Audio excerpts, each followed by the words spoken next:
Are you a tenant or a landlord who's frustrated with the system? Here in Ontario, there are pretty significant laws that are in favor of tenants. I have never really been a tenant, but I've dealt with lots of tenants.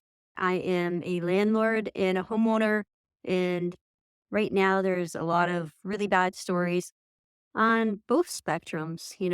There are some really bad landlords out there, but there are some really good ones. And there are some really great tenants. And then there's some really bad tenants.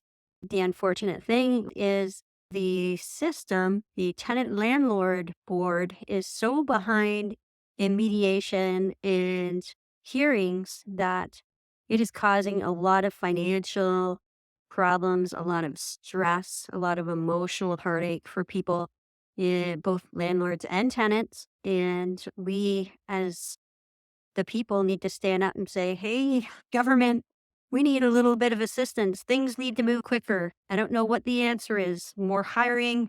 If you could do your part, I'd really appreciate it, for the tenants out there and also for the landlords.